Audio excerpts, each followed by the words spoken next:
everybody, and welcome back to another episode of the Poker News Podcast. It is your girl, Sarah Herring, coming to you from the great state of Texas, which Jeff Platt just left. I recognize his background. He is clearly back in the city of sin.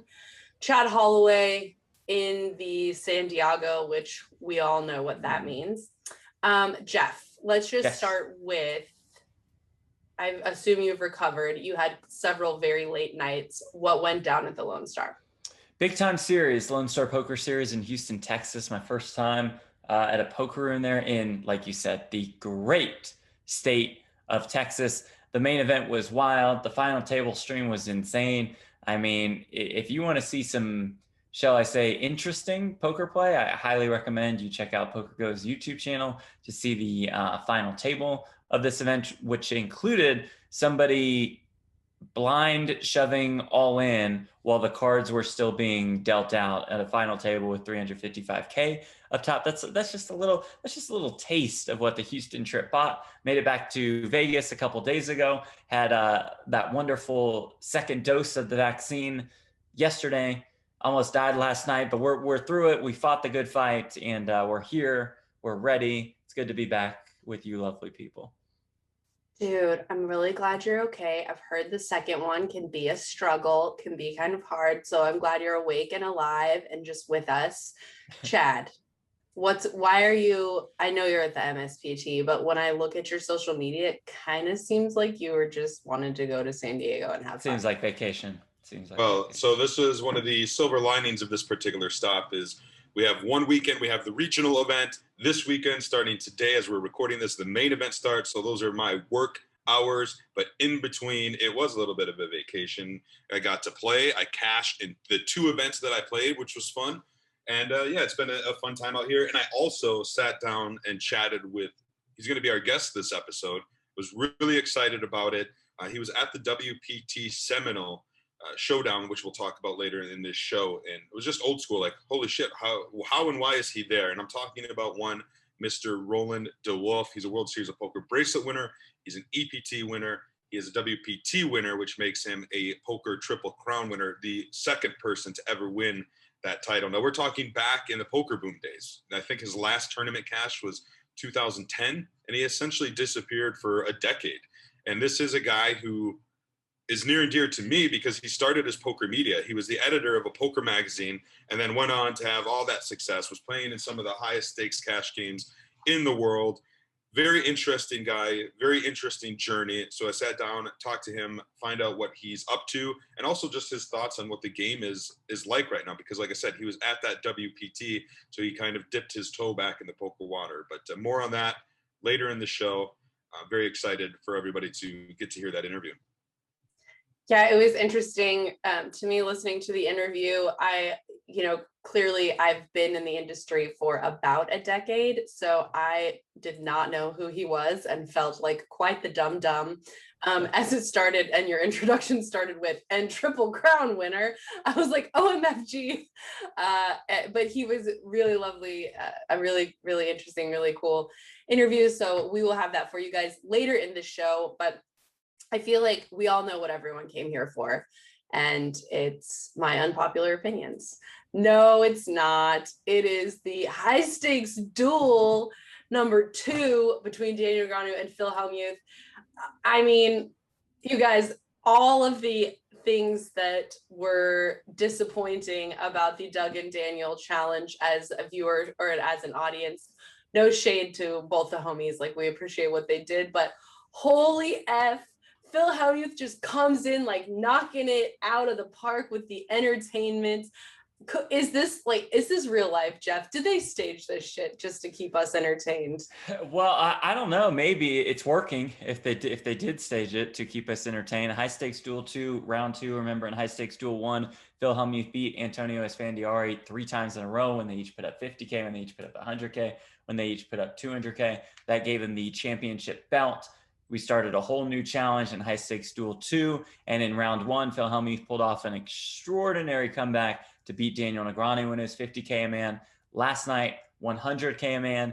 And Phil Hellmuth gets it done again. This is, his white magic, his apex predator shit whatever you want to call it. This match went a little different. It still did include Negreanu holding a fairly comfortable 2-1 lead throughout a decent portion of the match. But Phil Hellmuth got a massive bluff through that turned the tide. And then at the very end, they get the chips in, Negreanu with eights, Phil Hellmuth with the old ace-4, and Hellmuth gets there because why not? It's Phil Hellmuth in a heads-up event, and he's just going to win. So High Stakes Duel 2 round 3 is on the way. It'll be $200,000 a man, and Daniel Negreanu is on the ropes. So I, of course, I'm no expert, but if you guys want, there's an article on PokerNews.com. Obviously, Mo Nawara is an expert and wrote it all down, all the most sort of interesting hands. And he really even starts out the article just by saying, Phil Hellmuth played effing amazing, like that he really played well. And this, I think, harkens all the way back to the Esfandiari heads up match you spoke about, where Phil Galfond said, hey, listen, if you really watched, he really played well. Like, he's not getting enough credit. But what I thought was so interesting in looking at these, in looking at the hands that Mo went through, was how much bluffing was going on. I mean, there's a certain amount, right? A certain percentage of bluffing, which, must be done in order to keep things even Steven or what. But really, these guys were like hitting it hard. Chad, do you think that they were like, all right, let's just like pop the locks off to entertain the people? Or is this, good poker? I mean, I think it's a little bit of both. I do think Hellmuth has that little chip on his shoulder because he isn't getting the respect that he, I think, deserves. And I've defended him on this podcast more than once. So I was pretty excited to see him win again. I mean, we're 5 in a row now, between the 3 with Antonio Esfandiari and now 2 against Negreanu. And then you still see the haters came out. It came out right away on social media, the old argument of, oh, these are just sit and goes, and anybody can win one of these. If they played 25,000 hands of cash like Negreanu did against Poke, it's all hogwash to me. Like, that's not the game. Yeah. Oh, forget these college players. If you put them in the NFL, they could never compete. Like, that's not the game. I just hate that argument. This is the high stakes duel. This is the way it's designed. Yeah, Hellmuth is very good at this. If he did play a cash game, probably would get his ass kicked, but that's just not what it is. And so to give him credit where credit's due, 15-time bracelet winner. He's won the NBC Heads Up Championship back in the day. He's winning these Heads Up matches, and there's going to be a round 3, right? Negreanu's already said he's going to challenge it. It's going to be $200,000 a piece, $400,000 to go. It'll be interesting. I think it'll be the final match either way, because if Hellmuth wins, he's going to cash out like he did against Esfandiari, right? It seems like a foregone conclusion. If he loses, I don't foresee him challenging Negreanu to a rematch. It's just a bigger buy-in than Hellmuth's used to. And then plus he can just retire on that.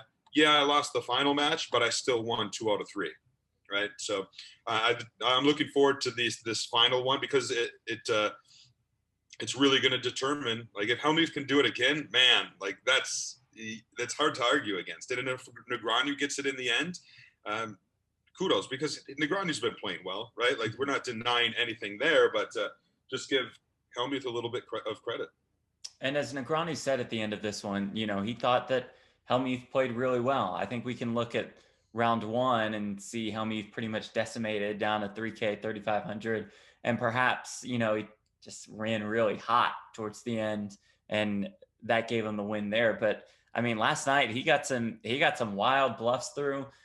He clearly had made some adjustments based off round 1, which Negreanu knew was coming. And to Chad's point, it's not like Negreanu played poorly. Negreanu played really well. And at the end, he gets the chips in good. And if he wins that, he's got the lead again. And then who knows what happens. It's such an interesting back and forth between these two. Does Hellmuth do some random shit that's not GTO approved, quote unquote? Absolutely. But that's the beauty of the game. That's the beauty of it. One of the beautiful things about this match outside of the actual play is the attention that it's getting, right? We're talking about it here, but we're a poker podcast. I also seen Jim Barnes from the Las Vegas Review-Journal publish a recap almost right after it was done. And he's been doing a great job of helping promote poker within the city, right? Within the Las Vegas area, because of the newspaper there. But I also seen a Forbes article about this match, which is, that's a big time publication. And here they are talking about poker. So I think that, just the attention that both Negreanu and Hellmuth are getting in these matches is great. And I think, and I said this right from the get-go, from the very first episode of Hellmuth versus Esfandiari, like, I'm a big fan of the show, of the High Stakes Duel format, and kind of how it's spaced out, right? So now there will be around 3. We don't know when it will be, but we know it's not going to be tomorrow or the next day. Like, they actually give it time to breathe, to interview these players, to let us talk about it and build up some excitement. And so I think they're doing everything right with High Stakes Duel, and then start thinking about who's next, right? So if Hellmuth does win again, I would love to see him go on to the next person, right? Like, keep it going until he loses. And I, for one, think it would be time to, enter one Mr. Phil Ivey. I think that would Phil versus Phil, and we're going to talk a little bit about Phil Ivey here in a minute, or maybe even now, because that's me just setting up the segue, I guess. That's beautiful. We are going to, in fact, talk about Phil Ivey, who made an appearance recently on the DAT Poker Podcast with Daniel Negreanu. But before we get there, we are going to hear from our sponsors, Elite Chip Care. And also, we just wanted to throw it out there. If you are interested in watching the High Stakes Duel and you would like to get the year-long Poker Go subscription, if you use the code PokerNews, you get like 10% off or $10 off. Same, I think. It's a good deal. Just throw the code in. When it asks for a code, put in PokerNews, and it will help you in some significant way. And in the meantime, let's just quickly go to the people who help us make this show possible, Elite Chip Care. Are your chips dirty and unsanitary? Elite Chip Care's ultrasonic cleaners kill bacteria and pathogens without using chemicals. Protect your team from potentially hazardous chemicals, UV, and gases. For daily sanitizing of your chips, our laboratory oven will eradicate most viruses using only heat. Up to 2,500 chips sanitized in just 3 minutes. Avoid the reoccurring expense of costly chemicals, UV bulbs, and gases. Safe, inexpensive, and sustainable. Visit EliteChipCare.com. Well, we've been talking about some of the most epic and well-known names in poker so far: Antonio Esfandiari, Daniel Negreanu, Phil Hellmuth, and I think the only thing really missing so far from this podcast was maybe a Mike Matusow, who does chime in, by the way, to talk a little trash about Phil Hellmuth's play, but we'll leave that for another episode. The man that is Phil Ivey, the legend of the poker community, popped up this last week on the DAT Poker Podcast. When I looked at this like 2 days ago, the podcast already had like 50K views or something. Clearly, the poker community has been clamoring for an update on the Ivey that exists outside of what happened at the Borgata and this other casino in the UK, which seems to be mostly all we had heard as of recent. Although I will say, in some of my crypto, articles and things, I've been seeing a lot of hype about this virtue poker, which I remember Phil Ivey was sort of the face of a few years ago. I don't know if he's still associated with that, but there's definitely some virtue poker hype, which always, again, like we mentioned, I love to see poker in anything. I don't know if crypto is mainstream, but like outside of poker, to see anything poker related is always exciting for me. Chad, you, I know, were like very excited, obviously, about the interview, and maybe we're going to spoil all the juicy details for us before we ever even watched it. What were your thoughts? I've been excited about it for quite some time because I've been listening to the DAT Poker Podcast for a while. So DAT Poker Podcast is Daniel Negreanu, Adam Schwartz, and Terrence Chan, hence the DAT. And then they also have producer Ross, and they put out great poker content. They have a podcast, and they also do, a video version of it. And I've been a long-time listener, long-time fan, and they've been talking about having Phil Ivey on for episode number 100. And it wasn't a for sure thing. It was like, hey, what are we going to do if we hit episode 100? Negreanu's like, I'll try to get Phil Ivey. And that's kind of been this running theme for over a year for sure. Like, oh, and it's getting closer and closer. And then it really was getting closer, and they were like, oh shit, are we really going to try to get Ivey?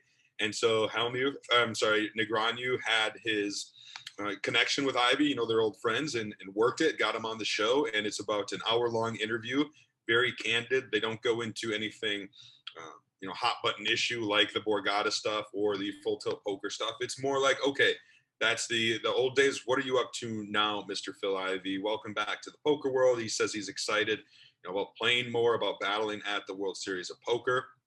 He does mention maybe battling Phil Hellmuth heads up a little bit, and just goes into a lot of different things, revisiting the 2009 WSOP main event final table that he made, his relationship with the late Chip Reese and late Mike Sexton, talking about golf stories and things like that. And it's a great listen. We came up with a little article, kind of like a teaser article on PokerNews with some quotes and some highlights, but also included the video. So if you want to watch it, it's there. You can also download DAT Poker Podcast. And for me, it was really enjoyable, I think, for a lot of listeners and fans. And it was just really cool to see a different side of Phil Ivey, to get him to open up, to be more candid, and really a sort of reintroduction to the poker masses, right? We've seen him play some events, but we didn't get his thoughts, his feelings. And it's just it was a kind of humanizing listen for me with Phil Ivey. Like, I got to know the man as opposed to the myth and the legend. I just think more than anybody, when Phil Ivey speaks, we all just shut up and listen, and we're just captivated by what he had to say.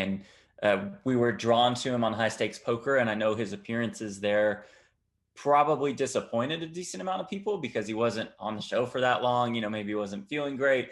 I think the action was a little slow, was a little boring for him. It was maybe too low stakes, which is pretty absurd considering it was high stakes poker. But to hear him talk about the World Series of Poker with the real passion in his voice, knowing that if Ivey is in Vegas, that he's going to fire hard this World Series later in the year, that just thrills you as a poker fan. And it sounds like he's, you know, it's like he's free, right? He doesn't have all this personal drama, this legal drama anymore, and that he can just attack poker. And I think we'll see him a lot more in the next 6 or 7 months, and it is going to be awesome.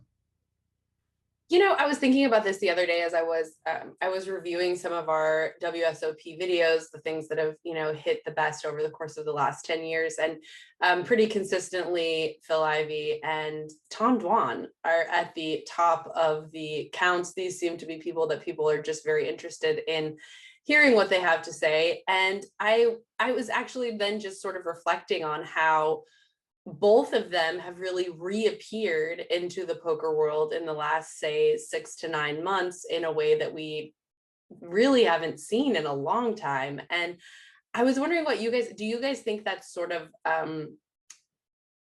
like a nod to Poker Go and getting, you know, like these high stakes cash games going again? Or I'm like, what brought these guys kind of really back out of the cracks recently? Because same like Tom Dwan, we really for the most part, I think we didn't hear from him for almost 7 years or something like that. The occasional whatever here or there, but he seems like he's a regular guy in the poker world again now. Like, we're gonna probably see him this summer. And I was trying to think, like, why are they coming out now? I think one answer might be something that was in that Phil Ivey interview, is that the pandemic hit and the Macau side of things kind of dried up. People are unable to travel there. Ivey said it's been about 1.5 years before or since he's been in Macau, and those games have really been going. And so, you know, they returned stateside, they got the pandemic, maybe they start reintegrating themselves and playing these little opportunities that they do have to play on Poker After Dark or whatever it might be, high stakes poker. I think that's probably one answer to the equation. And I think Poker King deserves a lot of credit. I believe that is the online site that now sponsors both Phil Ivey and Tom Dwan. I'm just guessing that their deal is decent with Poker King, but also that Poker King says, hey, you know, we need you to do high stakes poker. We need you to do, you know, high stakes duel, something like that. And I think that combined with them just wanting to do it, wanting to get back out there, I think it'll be great. I think, you know, Ivey and Dwan, we could see if high stakes duel does escalate, you know, if it goes past these first 3 rounds and people are starting to put up, you know, 400K or 800K or 1.6 million. That's what it's all about for these guys. And I think that's great for the poker world as a whole. And this, I think, kind of ties into how Chad starts the interview with high stakes more than a decade ago end boss, Roland Wolfe. Talking a little bit about what brought him sort of out of the cracks, how he pops up at, you know, some random, was it 3K in South Florida? And yeah, I guess Chad, you can go ahead and tee up this interview, but I feel like the COVID's been good for poker again and again. It just keeps being good for poker. Yeah, I think those of us who have been poker fans for a long time and really around the poker boom era are going to enjoy this talk with Roland Wolfe. If there are others who are listening who might not have heard of him before, he is an old school legend. Like I said, he was an early Triple Crown winner when that was a big thing in poker. It was to win those 3 titles was an exciting thing. It was in an era where winning a WSOP bracelet, where winning an EPT or WPT really made a name for yourself in the poker world. It was instant stardom. Maybe you get on the cover of a Bluff magazine or Card Player magazine, which he did. And he was just he's a character. He operates on like a quick go. We talked about that in the episode, how one of the reasons he faded away from poker a little bit was because the game didn't keep his attention as much as he would like. He just found he didn't have the patience for it. And he was just, it's hard to understate, or it's easy to understate just what level he attained in poker from about 2005 to 2010. He was up there. He was playing high stakes cash games. He was mixing it up with poker's best, both in Europe and over here in the United States. And that was as he'll say in our interview, a different time. He reflects on that time, but also shares some good thoughts on what the future might hold for him in poker. I think we might start seeing him, like we said, with like a Phil Ivey or Tom Dwan kind of coming back to the fold a little bit. But I'll let him tell you all that. Here's my interview with Roland Wolfe. All right, I am with our guest this week, somebody I am very excited to talk to. Hasn't been around the poker world for a little while, but was a big name in the poker boom era, if you will. A man after my own heart, because he used to be Poker Media, the poker editor for Inside Edge magazine, went on to win a WSOP bracelet, an EPT title, and a World Poker Tour title. Poker's Triple Crown, or Grand Slam as they call it, was just the second person to do so behind Gavin Griffin. Welcome to the Poker News podcast, Mr. Roland Wolfe. So that's a nice intro. It's good to be here.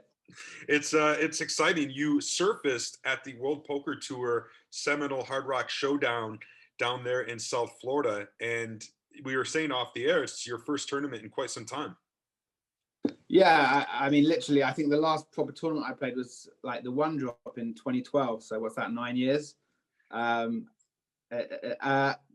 there may have been like a very brief main event appearance a few years ago, but that I actually forgot about when I was just randomly in Vegas. But yeah, I've dropped out of the tournament scene. Even that one drop was a couple of years after I last played. So yeah, it was fun. I was happened to be in Florida, happened to be there. That someone pointed out that there was a tournament there, and there were 3 of us who went. My friend Peter Gould, who used to be around the poker scene, he made a few WSOP, and it's actually quite a cool story. And another guy, our friend David, he lives in Miami. He's 81 years old, and he'd never played a poker tournament before. Wow! So I gave him like a few lessons. And maybe 3 hours of tutoring, sat him down in front of the World Poker Tour and Mike Sexton and Vince on TV, and he made day 2, which was amazing. I mean, he did go in 3 hands before the end of day 1. That's when he brought in. No, like 2 hours before maybe, but it was great. It was a great. I actually enjoyed it. Like, in my head, like poker tournaments have like lost something of the things that I thought made them fun, but that was actually fun. So I don't know if that was a misappropriation on my part, or just, after the pandemic, a lot of people are coming out, Sure. And in Florida probably is always quite a fun place to play. There weren't like pros on the tables really, or they might have been pros, but they at least didn't seem like super pros. They weren't like tanking, or there was kind of chat. Even I quite like the plexiglass, by the way. I like having my own. Quite like having my own little. I'm sure someone said that before, but I quite like having my own little area just to chill. There are people. Yeah, there are people who definitely like that that barrier, so they don't have to be an asshole and ignore people. They have an excuse, so to speak. I like them myself. I like to have my little area. So how did you do in the tournament? I made day 2. I think I made I think I made a mistake, but then I asked someone who's a lot better at poker than me, and he said it was a standard spot, but kind of had a good read that I should have folded and just didn't feel like it. So you're never very deep in these things. I think like Matt Savage has made quite a good tournament, but you're never that deep. So you're only kind of one or two big, hands away from, it's a minefield.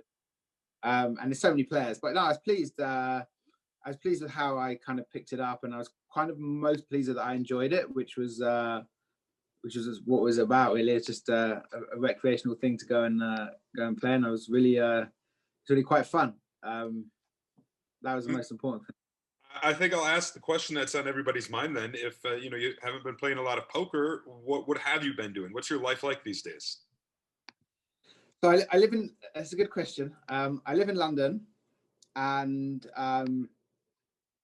me and my brother have kind of run the family business. So, which is we have a recording studio in London, which is hired out to singers and bands and stuff like that. And we have some property, and we have some other companies. So he's the linchpin, but I give my advice. And I've also done a lot of traveling and done a lot of different hobbies that I followed. So it's kind of a life of leisure. I go and follow a lot of sports. Obviously the last 18 months has been different, but it's not like I've become a crypto wizard, although that's a space that I've explored a bit and will continue to get into. But yeah, it was a nice thing. I mean, I used to play quite a lot of cash games in London after I stopped playing tournaments, and I did that for a few years. So I was still playing poker, I just wasn't playing as much. But I kind of over the years, I just kind of felt like tournaments definitely I didn't want to travel. Like I'd done that thing. It's an amazing thing to do in your 20s, early 30s, but it's grueling, that stuff. Like it's I have ultimate respect for the guys, like Erik, Seidel, or whoever, who can just do that. They're like lifers. They're in for life, and they're amazing that they can find that like motivation to keep going. And Daniel and whoever, but that was an exhausting life. And then the cash games, I did enjoy them. I do enjoy them. It's not like I never play. I'll play once in a while, but it has to be like really fun. So I'm looking to play with people who I know who are fun, and like I kind of want to be in a really good game. I don't really want people who are really solid wizards. Sure. And just like have a laugh and stuff. And that's another thing that's really died in the last 18 months due to what's been going on in the world. It's not the biggest deal, but so it's not like there's no poker, but there's no poker on TV or whatever. Right. And I kind of feel that everything has its lifespan, and my lifespan in poker was it was not going to be for I wasn't going to be a Seidel battling away into my 80s or however old he is. He's probably a bit younger, like mid-70s. And actually I had dinner with Erik at the in the Florida the WPT. Yeah, definitely one of my poker heroes, going all the way back to Rounders. Yeah, for sure. A lot of people's, and his longevity. I mean, I think it's incredible. He had, he was in the Poker Hall of Fame, and then he had the best years of his career, which speaks volumes. He had a Poker Hall of Fame worthy career, got in, and then still went on to crush it, which is incredible. But like what's his lifetime like tournament? It's so much now, but I still think that he would have made more money if he'd have just like last 4 years just done OnlyFans.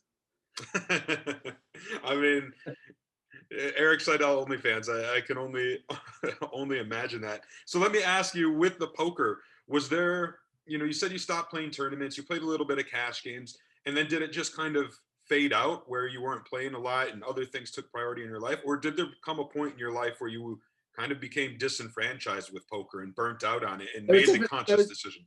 No, absolutely. There was like a couple of years where I just didn't want to go near a poker table. Like you know, I just didn't have I guess I was doing a lot of sports gambling in that time, and also like other forms of gambling and trading and whatever. And I just wasn't getting I didn't have the patience to sit there, even in a good game. Like I would be always like looking for something to bet on or looking for this. I mean, that was always kind of my personality, but it got to the point where like I just didn't have the focus or concentration to sit at a poker table. I kind of lost the love for it. Just burnout, I guess. And, you know, just a couple of other things going on, like family life and stuff that just like took priority. And, but after a while, you know, I played it in a few small games, and then like kind of the old network that I used to play with kind of reformed a bit. And then we played, you know, when the right people were in town, we would play, I guess, you know, every 2 or 3 months we would have a couple of games, 2 or 3, 4 games, and it was really fun. And that hasn't happened again since the pandemic. But you know, I'm not done with poker. Like poker is an amazing game, and like I'm super grateful for everything in it. But there's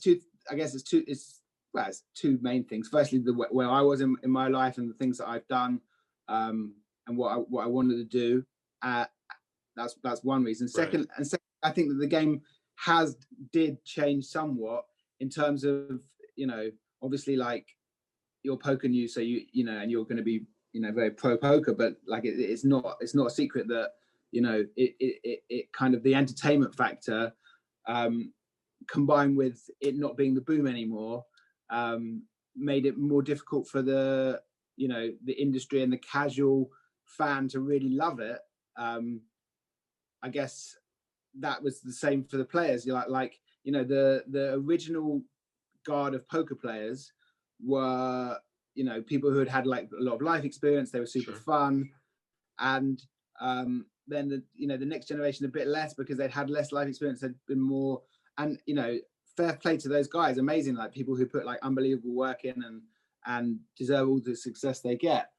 But it's not quite the same as like watching someone, you know, watching the characters. Like if I want to watch poker, I'm going to watch, like, I like go and watch the first series of High Stakes Poker, or you know, those are like, so, you know, so amazing, like that sort of thing. And I think that's the challenge for poker. It's in a lot of sports. Like we have sports in the UK, which I think is quite similar, like snooker, some of the darts, they were like the pub games, and people who were in it were real characters, like going back 10, 20, 30 years. But in the modern, you need, you know, because there's money in it, people are so dedicated and so focused and stuff. So like, you know, it's fun to watch the main event coverage on the WSOP, because you have all these stories. You know, one year there's a Darwin Moon, or like, you know, sometimes, you know, there's always something like going on there because of the numbers. But if you watch one of these high rollers, I think they're, you know, the standard of poker is amazing, but for me, that's not. It's more about narrative. Yeah, I think that's a great point, and in the point of life experience and how that lends itself to being a character in poker and these other sports that you mentioned. And yeah, we're not seeing that a lot these days, because it is the young, up and coming 21-year-olds or what have you, who learned with solvers. And yeah, I think you make a great point. I can't disagree with it. So it's so competitive. You almost can't afford to be that character. Like, and there's no real upside. I mean, there are, you know, people can do Twitch and streaming and stuff, but there's no super upside to being, you know, a character. You're not like getting a massive poker sponsorship because you're funny, or you're right. You know, that's not what's drawing people in. You know, the money to be made is through being really, really good, and it's so competitive that you know, it doesn't lend itself to creation of entertainment for the casual fan. I think now there are stories in poker, and there are still like smaller tournaments and stuff like that, and there are ways where it's going to be, you know, really entertaining. But I think it you know, it just, and also it doesn't have the money flowing through it, you know, like it used to. And that doesn't mean it can't change. It doesn't mean it can't come again. But yeah, and it's tough, you know. It's definitely a changing industry. You know, I got in the poker industry around 2010, which is when you had your last tournament cash and maybe kind of started exiting the poker scene. But you were there in the early days, you know, at the boom. I went over your resume, but just real quick, winning the Triple Crown, winning a WSOP, an EPT, a WPT title. You finished third in the 2006 WPT 25K championship. Just really impressive resume. Do you have something that sticks out for you as your most proud poker accomplishment? Well, I guess what no one really understood, I'll answer the question, but what no one really understood was how much variance there was all in all of these things. You used to go and win one WPT and you're on the front cover of a Card Player magazine, and then that happened with 10, 15 people, you're right place, right time. In terms of poker resume, I don't know. I was quite proud of the bracelet because I won it in a game I had never played, basically. Maybe I played one session total. So obviously you need insane luck. And I remember the guy who three-handed, it was Scott Clemens when I won the bracelet, and he was the best high-low split player that there was, basically. But I'm not an idiot. I played okay and I understood tournaments, but it's just it's so much luck. Yeah. So for those that don't know, that was the 2009 WSOP event number 27, $5,000 pot limit Omaha high-low 8 or better. I got to ask, where is the bracelet nowadays? Do you have it stored away? Did you put it on display? No, it's with my other valuables. I don't keep it at my house, but it's somewhere where I can see it. Having just had my apartment in London broken into while I've been away. I've been away for 5 months, and just after I left, the UK got shut down, so I haven't been back. But I don't keep it where people can break it. But it's an amazing thing to win a bracelet and a Triple Crown. All of it was just it's just a dream, really. You do realize, but less so at the time, how lucky you are and how much you're living the dream, and especially doing it all in the time when it really kind of mattered to win those things. Now, I don't know, I'm not really au fait with the tournament scene, but it seems like they have these huge monster high rollers, and then you have some 10Ks, but winning a WPT now, I don't think has anywhere near the same cachet as it did in the early days, or an EPT. Sure. Even a bracelet. It just, I'm not trying to do poker down, because I think poker is amazing. I think that the way the game's gone is so impressive, and it's still got great characters in it. But I just I don't want to be harking back as if the old times were better and now it's not good, because I just don't know enough. But that kind of the idea that I got a little bit into my head that tournaments are boring, and you sit next to these guys, how you sure. hear, I don't want to be sounding like the old guy ranting, because that's really not, but all of those things that they shot clock is a great idea, sunglasses are terrible for tournaments, so many things, so many, show your face, all of these things. Well, I think what your thoughts are very valuable. You've been around the industry for a long time. I said it earlier, you were a former editor of the Inside Edge magazine. So I was curious, as somebody who works in poker media, were you a poker player who got into poker media, or were you a fan who got into poker media who then turned into, a very accomplished poker player? I guess I was a gambler who wanted to be a journalist, and when I got there, no one really knew anything about poker, and I knew a bit, so I kind of threw myself into that. And once that door was open, then I wanted to be a player, and was putting my efforts into that. And it was only over a short period of time that I went from editing a magazine to being on the cover, really, I guess. But no, it was definitely not something that I hadn't really played much before I started thing. But again, you didn't need to be good then. That was the thing.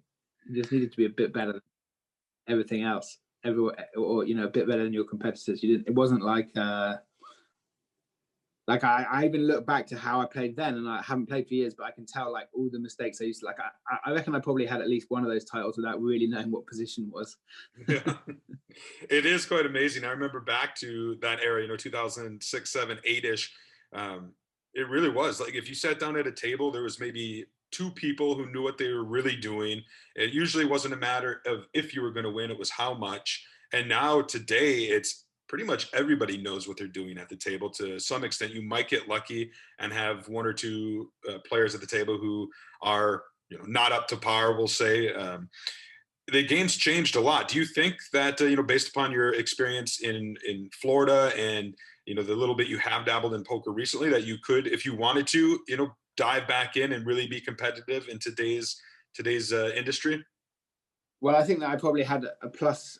I was probably plus equity in that tournament, but I think that tournament is probably an outlier. Sure.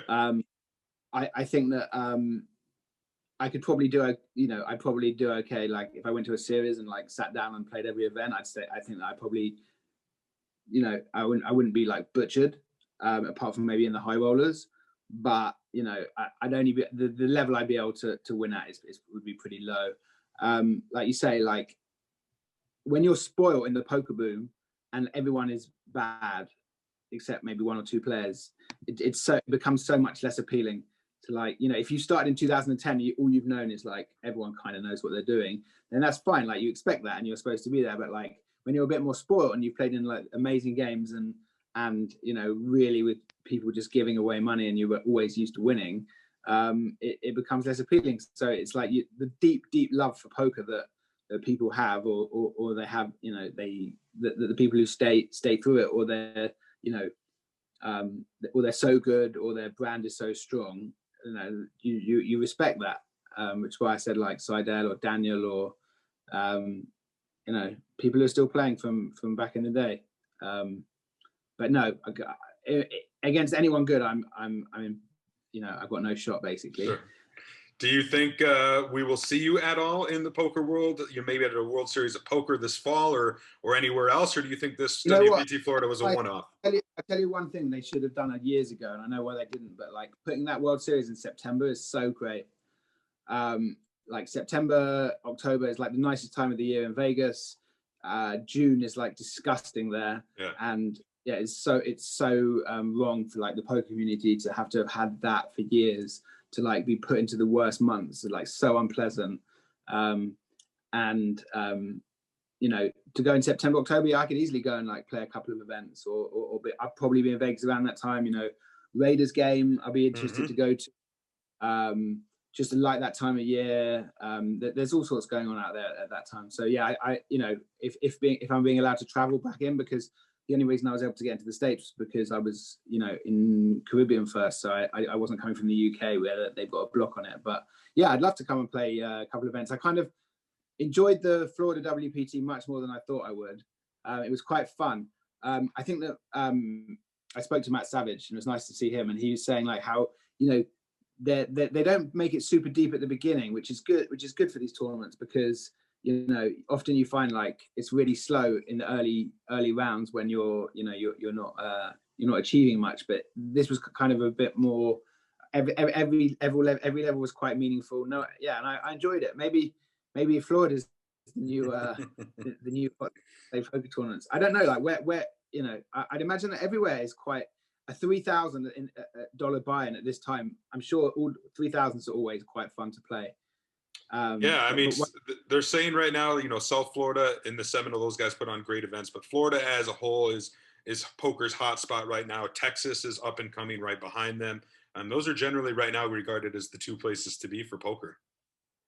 Yeah, I think that, going back to your earlier point, the level of like 3K buy-ins is very accessible to many people, and the standard of it's not going to be too hard, and because of the formats of the tournaments, the edge is not going to be that great for the good players. So it's really quite a nice event where you're going to get a mixture of results, and also like the really good players aren't going to be interested. So it's kind of like you've got two. Kind of like you're going to getting two sort of separate things in poker now. You have the super high roller orbit, and then you have the for everyone else, and that's kind of fine. And I think that's the way forward. And I love. I managed to catch some of the new series of High Stakes Poker on Go. Right. I was interested. I saw the Hellmuth. Doug Polk hand, where where Doug Polk, what did he folded the second nut straight? That was amazing. Yeah, I sent that to Seidel. That's just a phenomenal form. That was very funny.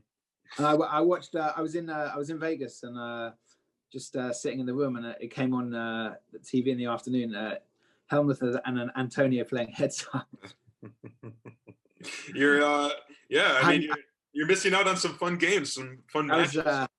I hadn't spoken to Antonio in a long time, and I just sent him a message saying, a screen grab and a message saying, "I feel your pain." He just replied saying, "Highest level." And then Daniel and Phil are going at it again next month. Yeah, it should be good. I would like to see you maybe at some point get back in those streets and battle, whether it's on High Stakes Poker, maybe a Poker After Dark, or something on Poker Go. Yeah. I speak to Jennifer Tilly, and she's always saying like, come over and play Poker After Dark with us. So maybe that'd be fun. We can have I sometimes even catch Mike Madisow's podcast, if we're allowed to mention. Podcast. We can. Is that a rival? That's fine. Yeah, we're always happy to support Mike in his crazy ventures sometimes. But no, his show's good. His videos are good. I think I'd be very excited to see you back. Battling in the poker streets, and you were one of the biggest names in the poker boom era, if you will. Like I said, winning the Triple Crown. Second only person to ever do it. Others have done it since, but back then, like you said, it didn't.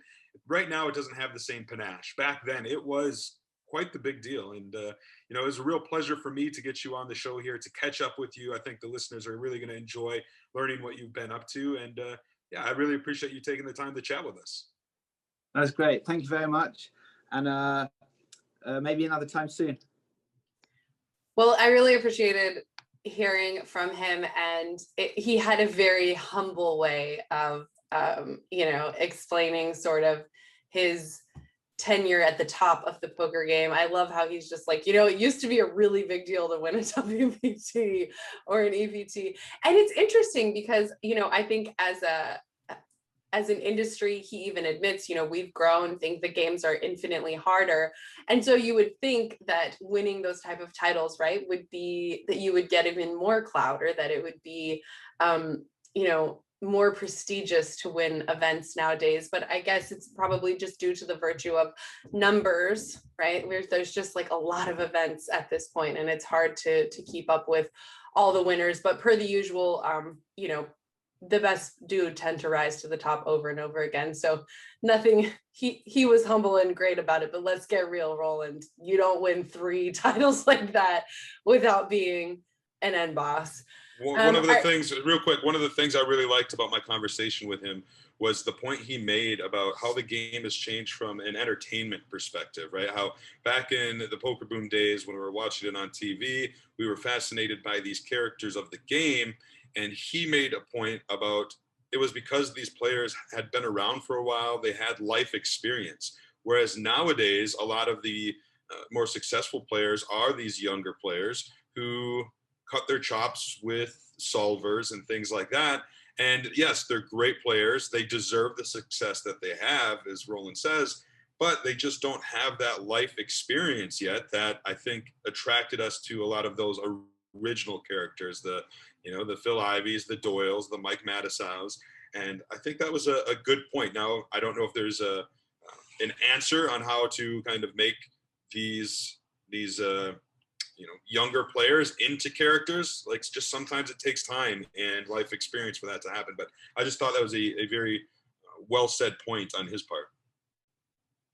And it really seems like 2 very different kinds of people, right? And that's one of the best things I think about poker, is that it can attract such a wide array of people who can all be very good at the game for maybe different reasons. And even in what we were speaking about earlier in the show with Phil Hellmuth, for example, but you can be really good at the game because you're like a computer, but you can also be really good at the game because you're not afraid to gamble and take lots of chances and like lose your bankroll sometimes and come back. And we've seen both these types of, I would say, polar opposite types of personalities be very successful in this in this industry. And I think it's one of the beautiful things about, poker as a whole, is that you can kind of come at it your own way and still be the best. Maybe shout out the greatest to Phil Hellmuth. All right, well, we want to talk a little shift to maybe a slightly lower stakes vibe. Like, let's just kick it on down to Poker Town here in Texas. We've been talking a lot about Texas. I think you even spoke a little bit to Roland, Chad, about Florida, South Florida, and Texas being places where they're really becoming meccas for poker. And Jeff, you were right there for the LSPS. So let's talk a little bit about what that main event looked like. Yeah, let's do it. $1,300 buy-in. It was the first ever $1 million guarantee in the state of Texas. 1,818 entries to smash the guarantee. The prize pool with more than $2 million. So it was an extraordinary event. Poker is booming in the great state of Texas. Three-way chop at the end between Joon Park, Gabriel Andrade, and Nick Skolnick. And it was Joon Park coming out on top with the win. He earns more than $271,000. Again, this is off just a $1,300 buy-in. It was absolute max entertainment. Again, I said it before, I'll say it again, go back and watch the stream. It was fun. It was fun. And I think that this is great for poker to see it really booming across the state of Texas, and in Houston and Austin and San Antonio and in Dallas. And I look forward to what the future holds in Texas. And when you're looking at the final table, there's so many players who aren't from Texas there. You've got, several Californians, you've got New Jersey. I mean, I think it's fantastic to see people, from sort of scattered around the US coming to Texas to play Texas Hold'em. And I was thinking, okay, so this guy's normally a PLO player. We got to see some gamble, which everyone loves to see, and makes for some more fun poker to watch, certainly on the streams. Yeah, and speaking of gamble, Sean Rice, you guys may remember him for finishing second. Sarah, this is before your time in poker. This is in 2004. He finished second in the first ever bracelet event televised by ESPN that was not the World Series of Poker main event. He finished second to James Vogel. He was at the final table, and there was one hand, I said it off the top of the show. So I think he has 9 bigs. He's under the gun. The dealer is dealing the cards, and he looks at his first card and says, "I'm all in." Before the dealer had completed dealing the cards out, before he had even received his second card to look at, he ended up having Queen 4 and ran just smack dab into pocket aces. So I don't recommend that play, but from an entertainment standpoint, that was awesome. There's another very entertaining hand from that series. It was in a side event, and it was the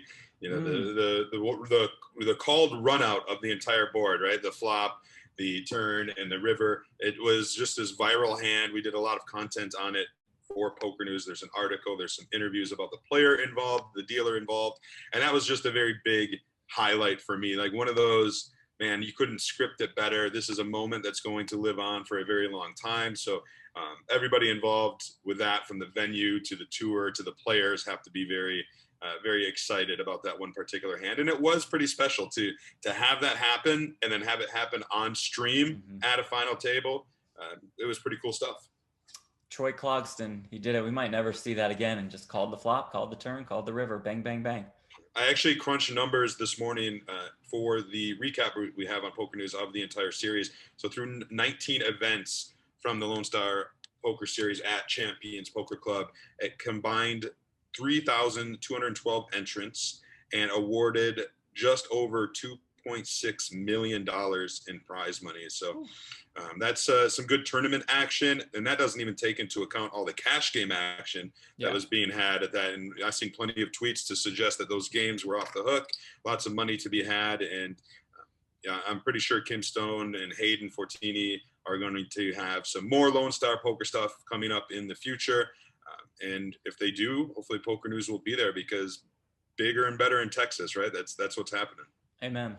Oh, we even added and better. I love but it. no matter how big it was, Sarah's still big time then, right, Sarah? Weren't you supposed to go down there and Listen, I said from the very beginning, because last time I was on holiday during the Lonestar Poker Series, my mom was in town, and I even went to the Lonestar, even though my mom was in town, guys. I don't see her that often.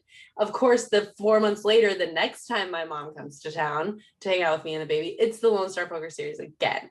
And I said, I'm not going to come on these dates because I'm not going to keep big timing my mom. Okay. And that's the most important lesson that you can always remember. Don't big time your mom. You can big time anyone else as long as you don't big time your mom. Sarah, you can talk to or see your mom almost anytime you want. You can only go to the Lonestar Poker Series certain dates. You don't know what it's like, Chad, to live thousands of miles away from your mom, okay? You don't know. Just try it. You live with Larry, okay? You and Larry see each other every day.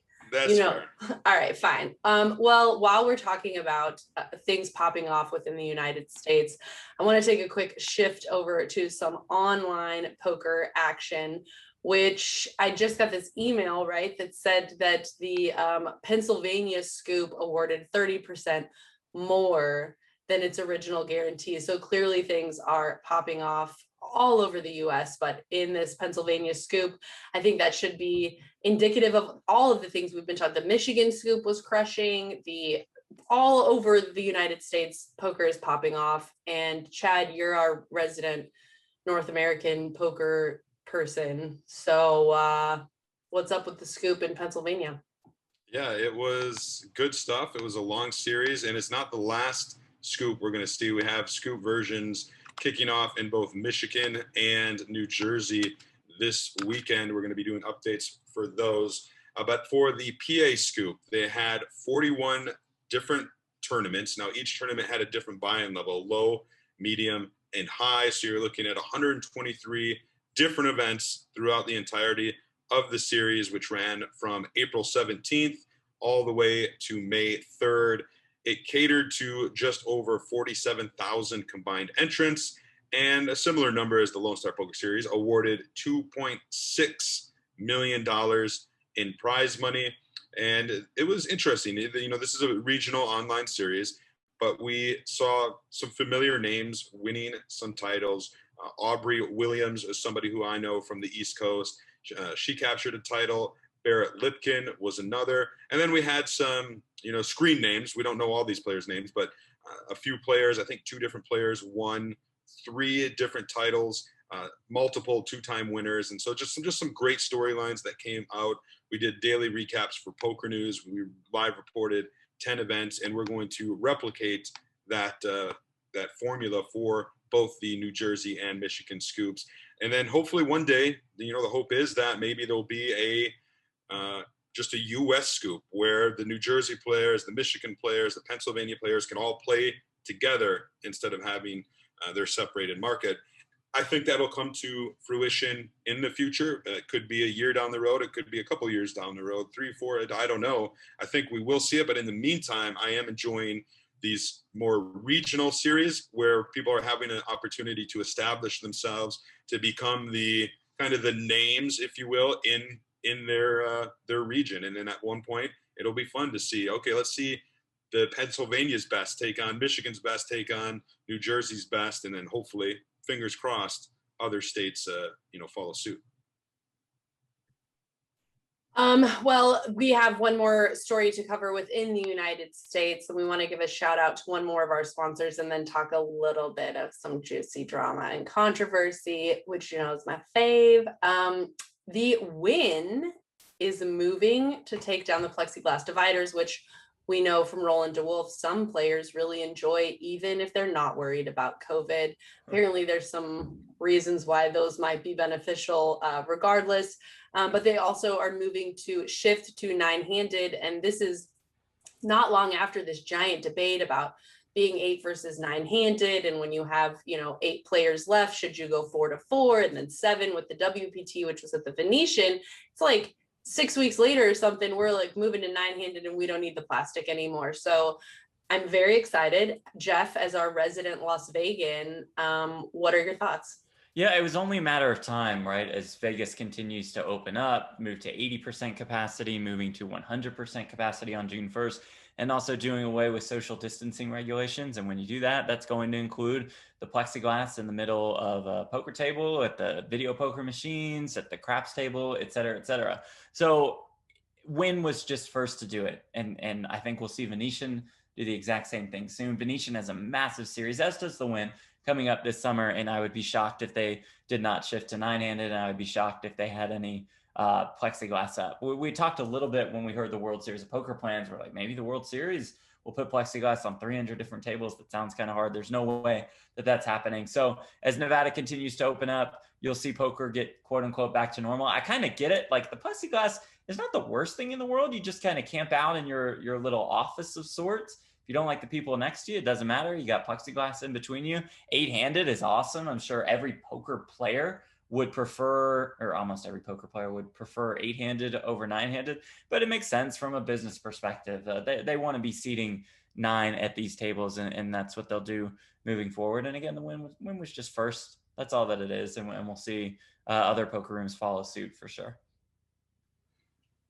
Well, at this point in the show, I want to give a shout out to our homies at GG, who also always have a ton of stuff going on. I've been talking to some of their, management peeps, trying to get some set up some interviews for it next week with some of their pros. I'm hoping to get Jay Nandez, who we haven't talked to probably in a couple of years on the podcast, whom I love. PLO boss, crusher, but also just like a really interesting person. And I'm also looking to talk to a couple other of they just seem to be at the forefront of coming up with some exciting new initiatives. And they've got another thing launching that we will hopefully talk about next week. And in the meantime, let's just hear about one of their coolest initiatives, GG Cares, from Kevin Martin. Kevin Martin from GGPOKER here, and I just got to ask, have you heard about GG Care? Oh, you haven't? Well, guess what? It's the new daily promotion that rewards you for experiencing all the bad luck poker has to offer. You know, the bad beats, the coolers, the suckouts, they're so frustrating. We hate them so much, but they cannot be avoided. But now, if you experience a bad beat on GGPOKER, GG Care has your back. You'll automatically be registered to play in the next daily $30,000 GG Care flip out tournament. Here's the best part. You don't even have to be online for these flip out tournaments. Yes, you still have a chance for cash to go right into your balance. So remember, next time you're on GGPOKER and you take a bad beat, GG Care has your back. So if you have not joined the fastest online growing website, then make sure you join the GGPOKER community and join me at the tables very soon. Well, we have a couple of other little stories I wanted to touch on and get from the men their opinion. Earlier this week, I was trying to catch up on everything and figure out what had been going on in poker the last week that I missed. And so obviously I hit that Twitter scene hard. I was glued in. And I saw my girl Marle Cordeiro posted a tweet, which has since, I believe, been deleted. And it's not like Marle to delete a tweet. So that just goes to show A, what a controversial subject matter this is for some reason, and B, how if you don't share the popular opinions, you will be come for with the pitchforks. So I thought it was only fair to give her a little shout. She basically just said, hey, everybody who's obsessed with talking about being a woman in poker and women in poker and helping women in poker are just talking, and it's not helping anything. And gosh, I wish I had the actual tweet, guys, because Marley's very clever. And did you find it, Jeff? No, I didn't find it, but it basically implied, to your point, that, and then it kind of implied like it would just be better for women to just keep their head down, their nose to the grind, and just be successful and let your results and those actions speak for itself. I think that was her basic premise. Less talking, more playing, more success, and she certainly met some opposition from the poker world. I know Jennifer Shahade came after her. I know Katie Stone did as well. Katie said, for someone who has done exactly zero for women's poker, you sure do seem to have a lot of opinions about the efforts or lack of efforts of others. What is it exactly that you want in poker? Reverence, prayers? You've got it from the boys.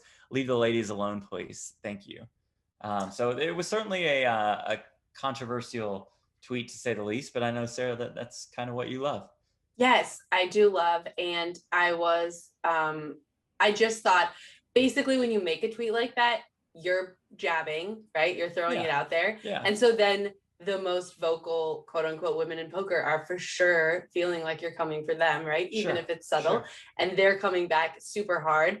And I guess that's why I was kind of surprised she ended up deleting the tweet. But I did think it was just interesting because we do have this never ending conversation about women in poker. And it's interesting to see women in poker come for each other, which maybe it would be better in some ways. It would be a more conducive and welcoming environment if we stopped stressing out about how the men make it uncomfortable for women in poker and think about what kind of cliques some of these women have created that also might be feel predatory or something in some ways to other people, all women included, you know, like maybe like a little less judgment passing on each other might make a slightly more welcoming environment for other women. Just throwing it out there.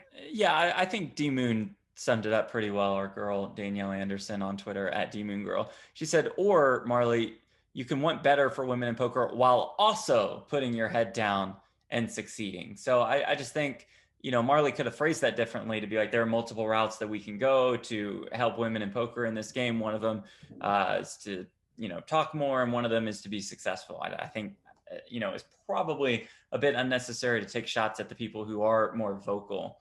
Yeah, I don't know. Yeah, and then they came back really, really hard, and I was like, "Oh, clap back! This is amazing." Like, here we go. From somebody who tries her very best to not put things on Twitter or social media to instigate that kind of stuff because it's just very ugly, and I'm sure Marley's stressed out about it, and I'm sure the other women stressed out about exactly what they were going to say. And it's just like a world of anxiety and stress. But I can, from the outside, just appreciate, you know, the emotional energy that goes into all of that. And I can just sit back with my popcorn and say, thank you, girls, for taking one for the team so we can all be entertained. And okay, so Chad, when we talked to Roland and Wolfe, he said he had this awesome time at the WPT. He might be spending more time playing some poker because he did enjoy himself so much, but we did not circle back actually to talk about what did happen at the WPT. Yeah, it ended up being the largest World Poker Tour main event in history, $3,500 buy-in, 2,482 entries. Anybody who was paying attention to social media, it was the place to be, right? That's where all the poker players were. It was just this massive, massive event. Congratulations to Tony Burns and his crew for yet another home run down there at the Seminole Hard Rock. The final table is set. There's 6 players remaining, and it's not going to play out for a couple of weeks. It's set to play out in Las Vegas on May 18th at PokerGo Studio. There's some familiar names. Right now, there are 2 clear chip leaders, essentially even in chips, Breck Schuten and Sonny Franco, the former from the U.S., the latter from France, and in between some other U.S. players. One is Teach. He's also known as Ken Aldridge. His nickname is Teach. He's a World Series of Poker bracelet winner, an older guy who loves the grind. I was excited to see him navigate this field and make the final table.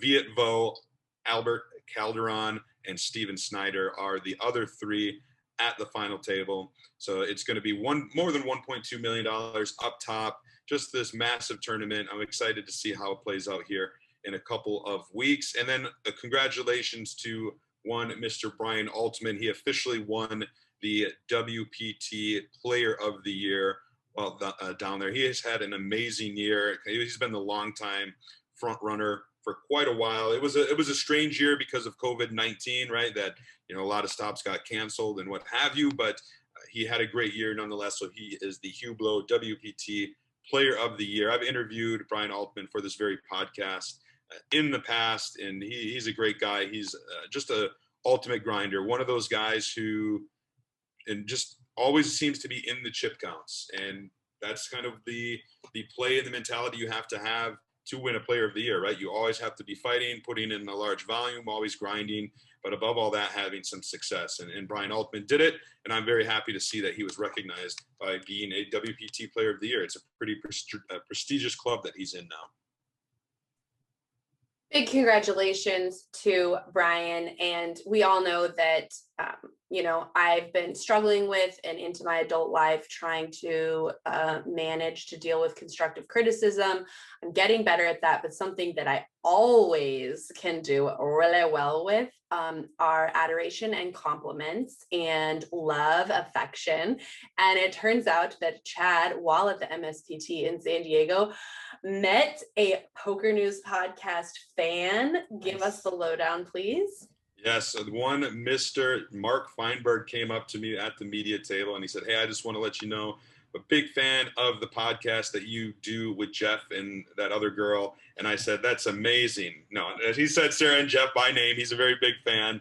He listens to us when he's out, jogging or exercising. He says we're one of the go-to staples, and he felt compelled to come up and say that. And I thought that was great. It's always fun to interact with listeners. And not only did I get to interact with him, he played the tournament. It was a $360 buy-in regional event here at the MSPT Juan Casino in San Diego. And it caught an interesting hand, so much so that I put it in our Hands of the Week recap. And it was one where he had pocket kings, got it in on a flop, 5-6-9 flop. He got snapped off by one Chris Smith, who had pocket nines, top set. So it looked like it was going to be curtains on our friend of the podcast, Mark Feinberg. The river was a deuce. That was, elimination was staring him in the face. But then, boom, the old 2-outer on the river. That king appeared. He was very excited, all smiles. I was there to capture it and made the blog. And then, like I said, made the Hands of the Week. So I guess sometimes it just pays to be a fan of the podcast, to come out. And, if you see me, if you see Jeff, he was down at, like we said, at the Lonestar. Sarah, she gets out there too. Come say hi. Let us know you're listening. It's always fun to know that we're not just talking to empty air. He got that PN Pod Run Good King Ball spike on the river. Some people come up to me in Houston also telling us how much that they enjoyed the podcast. So yeah, like Chad said, we always greatly appreciate the support. And like Sarah says, we always do not really appreciate constructive criticism or anything of that sort. Just so we're clear, so the line is all drawn. compliments only for the most part, really. Oh, that makes me so happy though, guys. As we've mentioned millions of times, this is primarily a labor of love. We do not make a lot of money from this podcast, but we do it because we love each other and we love our loyal fans and listeners and audience. You guys are our people. And Chad, when are you coming home? You're going to be gone for another week, right?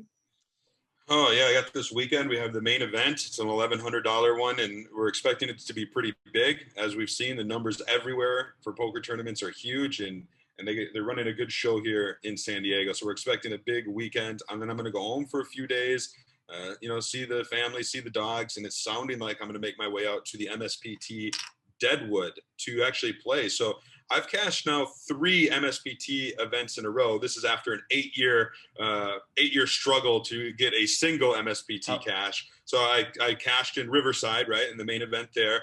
And then I've played on my days off here, just 2 events. They're side events. The one was the Turbo Deep Stack, which I finished 13th in. And then I partnered with one Mark Napolitano, who was old school media. He was one of the founders of Poker Pages back in the day, which was a competitor to PokerNews at one time, and then he moved on to other things. And right now he is a co-owner of Card Player Cruises. And so I've known Mark for a while. He's an industry legend. He was at the early days of the WSOP, even before the poker boom. And so I said, hey, we're both here. We both don't have a partner for this tag team event.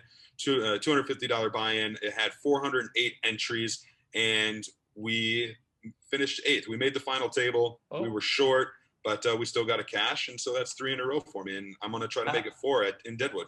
How many bullets though in these?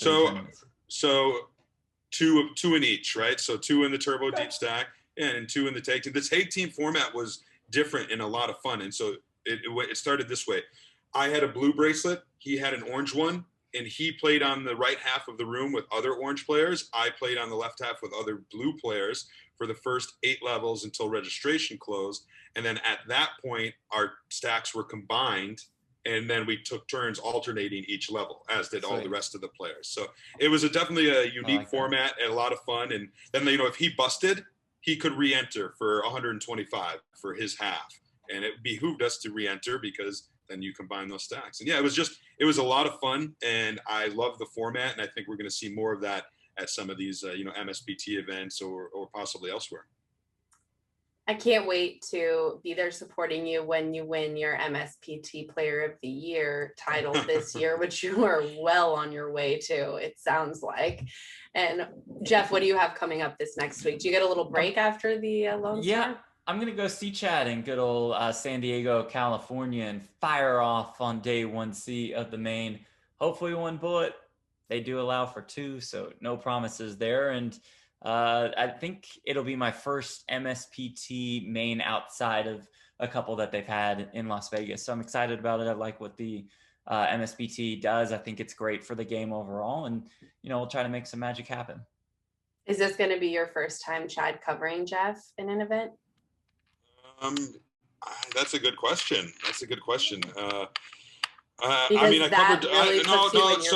I covered Jeff last year in 2019 World Series of Poker extensively as he made his way one by one through the entire PokerNews team on his way to the heads up title of the summer for the PokerNews.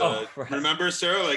Sarah and I actually squared off in round 1. I got really lucky, gets you to crack your pocket kings in advance, but I didn't go far. I was out the next round, but Jeff did. He took it all away. You were the winner, Jeff, and I was there for pretty much all of them. I think that was my only win in that summer. Was the PokerNews Heads Up Championship, but I'll take it. Hey, watch out, Hellmuth, right? Right. Could be Jeff Platt. I'm next. Jeff Platt versus Hellmuth. Next. Oh my gosh, how much do I want to see that? So much. All right, cool. Well, I just love catching up with you guys. I missed you guys last week when I was busy big timing everyone to be with my mom. But I will, of course, we will be here for you guys next week. As I mentioned, I'm going to try to get some interview set up with some GG homies, but if you guys can think of or something else comes up in the interim, we will find a fantastic guest for you, talk about some of the cool stuff going down at GG at the moment, and look forward to, dude, we're deep in this WSOP prep. It's happening, you guys. Poker is back. We're kicking the plexiglass out. We're going 9-handed. Like we're crushing the online things in America. It's like, I don't even recognize poker anymore. And I'm excited, and it's fantastic. You guys just stay good down there in San Diego. Don't have too much fun. Deuces. You're working, okay? You gotta work. Once is a brand new online poker site founded by poker superstar Phil Hellmuth, who has the player's experience at heart.